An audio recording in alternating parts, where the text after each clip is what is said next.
INDI alliance बड़ी बड़ी बातें ये लोग करते थे और एक करके ताश के पत्तों की तरह ये गठबंधन टूटने लगा। भाजपा के नेतृत्व वाली एनडीए की सरकार 8 तारीख को वहां पे शपथ लेगी। ये बात दिल्ली की जनता ने कम से कम तय कर ली। तेजस्वी यादव लगातार मुख्यमंत्री नीतीश कुमार के ऊपर हमलावर है, कह रहे थक गए हैं, जो अधिकारी है वो सुन नहीं रहे, अपराधी घटना लगातार बढ़ रहे हैं। देखिए, दिक्कत ये है कि नेता प्रतिपक्ष मुख्यमंत्री जी पर लगातार निजी और व्यक्तिगत टिप्पणियां कर रहे हैं। उनको लेकर, उनके स्वास्थ्य को लेकर, थक गए हैं, उम्र हो गई है, इस तरीके की बातें, जिसका मैं कतई कभी भी पक्षधर मैं नहीं रहा हूं। आप नीति पर आप आरोप कीजिए, सरकार की कार्यशैली पर आपको आरोप लगाने हैं, ये वो राजनीतिक विषय हैं जिसके ऊपर हम लोग भी अपनी बातों को खुलकर रखने का काम करेंगे। नेता प्रतिपक्ष का पद एक जिम्मेदारी भरा पद होता है। ऐसे में उनसे अपेक्षा ये नहीं की जाती कि वो इस तरीके के व्यक्तिगत आरोप प्रत्यारोप मुख्यमंत्री जी और उनके पद पर या उनके व्यक्तित्व पर वो करें। अगर वो किसी नीतिगत विषय को लेकर अगर वो टिप्पणी करते हैं तो ज़रूर हम लोग भी उसका जवाब देंगे, पर इस तरीके के आरोप, चुनावी वर्ष है, जनता भी देख रही है। ये वही मुख्यमंत्री हैं जिनका समय समय पर आपने साथ लेना अपने राजनीतिक लाभ के लिए आपने ज़रूरी समझा, और आज उन्हीं पर क्योंकि वो आपके दूसरे गठबंधन के, आपके सामने वाले गठबंधन को अपनी उपस्थिति से मजबूती देने का कार्य करा। और ये बात नेता प्रतिपक्ष भी अच्छी तरीके से जानते हैं कि आज एनडीए गठबंधन एक विनिंग कॉम्बिनेशन के साथ आगे बढ़ने का काम कर रहा है। उपचुनाव में हम लोगों ने इस बात को प्रमाणित भी करके दिखाया।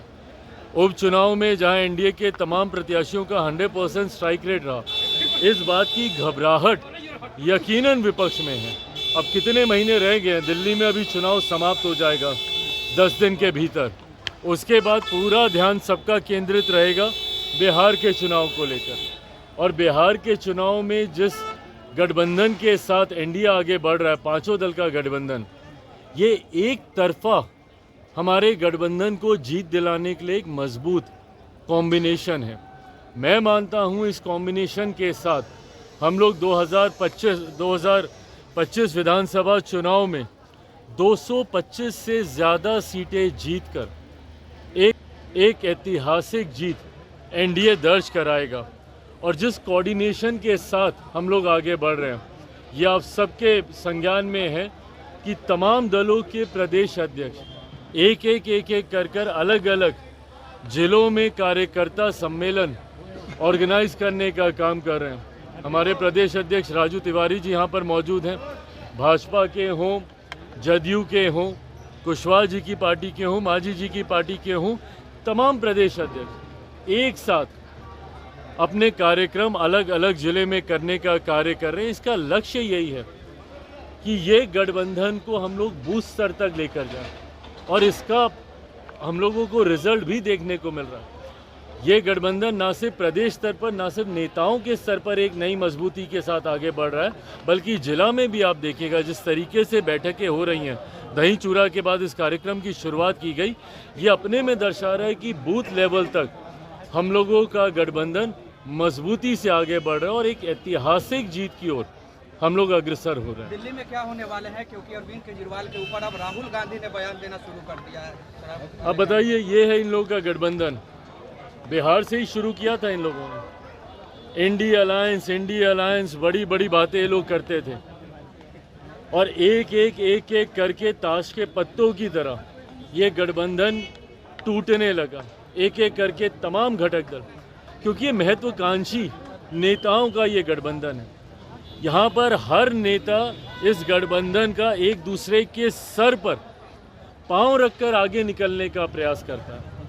इस गठबंधन में मुख्यमंत्री जी भी थे हमारे, पर किस तरीके से गठबंधन में नेता एक दूसरे को साइडलाइन करते हैं, इस बात का अनुभव उन्होंने भी किया। इस बात का अनुभव तमाम घटक दलों को होने लगा। ममता बनर्जी जी ने पहले ही गठबंधन से दूरी बनानी शुरू कर दी थी, और दिल्ली इस गठबंधन के टूटने का सबसे खूबसूरत उदाहरण है, जहां पर आम आदमी पार्टी अलग चुनाव लड़ रही है तो कांग्रेस अलग चुनाव लड़ रही है, तो समाजवादी पार्टी आम आदमी पार्टी का समर्थन कर रही है, तो टीएमसी आम आदमी पार्टी का समर्थन कर रही है।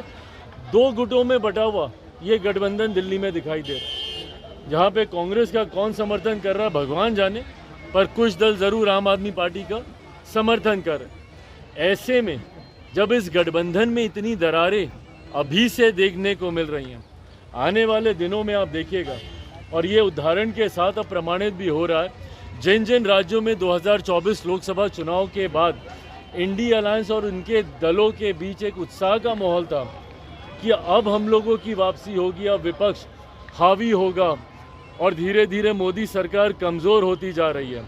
महाराष्ट्र में ये तमाम दल उत्साहित थे। परिणाम विधानसभा के चुनाव में देखने को मिल गए, जहां महाराष्ट्र लोकसभा में जो विपक्षी दलों का गठबंधन था, जिसमें उद्धव ठाकरे जी की पार्टी, कांग्रेस और शरद पवार जी की पार्टी, ये तमाम लोग थे, देखने को मिल गया क्या हुआ विधानसभा के चुनाव में। हरियाणा में जहां कांग्रेस सोच रही थी कि इस बार एक ऐतिहासिक जीत, 60-70 सीटों तक ये लोग सोच रहे थे कि ये लोग जाएंगे, क्या हाल हुआ हरियाणा में।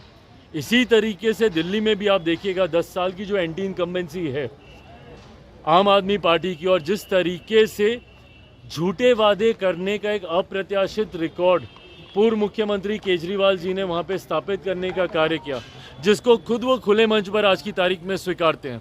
भाई हम लोग भी दिल्ली में रहते हैं, दिल्ली में गंगा यमुना हम साफ कर देंगे, तो वहाँ की सड़कें ये बना देंगे, और खुद आज कबूल कर रहे हैं कि ये उन वादों को पूरा नहीं कर पाए।